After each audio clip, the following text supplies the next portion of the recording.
So we're going to upgrade this Discovery rear light. Now we have done one video for this before, but we've before we did it to upgrade it to this type, which was the first generation of LED light used on the Discovery 4.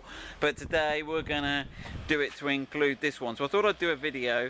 So as far as I'm aware, there's only 3 types of light that have ever been fitted to the Discovery 3, Discovery 4. So this is the original version here, so we'll call that version 1. And then they changed to this LED type, so we'll call that version 2. And you notice here you've got like the red border around here.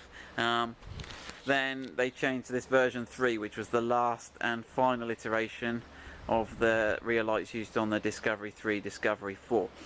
Now, let me just pass the camera over to Ian. Now there's 3 types, but within that type there are 2 versions for all those lights. There's the North American spec and the UK or rest of the world spec, as they call it. So North American is often referred to as NAS spec. And what you can see here is you see this circle here. On the NAS spec, for the American market, there needs to be a bulb holder and a light in here. So if you've got a bulb holder in here, that's the North American spec. Everything else is the same. The wiring is the same. You can fit they all fit and work. But obviously when you put your side lights on, you'll get an additional light on the side. Now you may want to do that. I think it's perfectly legal to do that for UK use. So, okay, let's do this. Okay, so they're quite easy to remove. You need a Phillips screwdriver. We've also got one of these sort of plastic lever tools. So there's just 2 screws holding the light in. You don't need to remove any interior trim. So 2 crosshead screws. There we go. Self-tapping type. Where's the other one gone?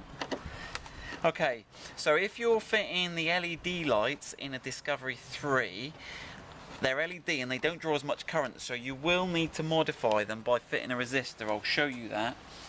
Right, so there's 2 docking pins at the back on this back corner here, so we're just going to use a bit of a pry tool here just to help, there you go, force those off.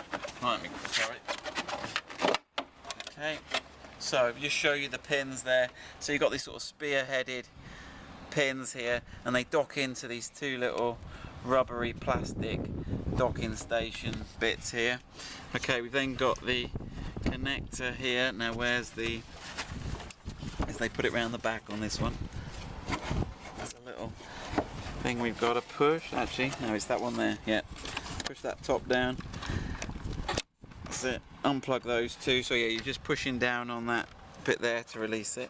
So that's the old light. So if we look at the old light, the new light from the back is pretty much the same. The wiring's different. The plug's exactly the same. Okay, and you can see here we've added a resistor here. Okay, and that's only on the indicator circuit. So the resistor is just to make the indicator flash the correct speed. Okay, so line it back up again. Get the connector lined up. Make sure it clicks when you push it in, like so. Okay. Line up the rear tabs.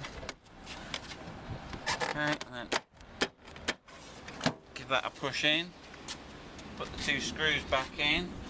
Right, what we'll do then is we'll just go and get the keys for the car. We'll sit in the front and we'll just show you the light functions, just to show you how the lights look. It might be a bit tricky in the day, but we'll have a look and show you how the lights light up and how cool it all looks.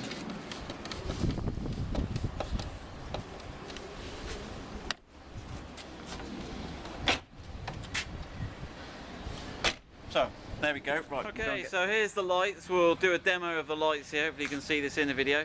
So do you want to put the tail lights on, please, Ian? Okay, so you can see the LED array we've got there. Right, okay, can you keep the tail lights on, put the brake on? There we go, so you can see the brake come on there. Right, leave off the brake and put the fog lights on. Yep, so that's the fog light at the bottom there. Okay, right, turn the fogs off. Put the right hand indicator on. There we go, there's the indicator. And I think that covers it all. So yeah, they're a pretty good upgrade for the Discovery 3, those.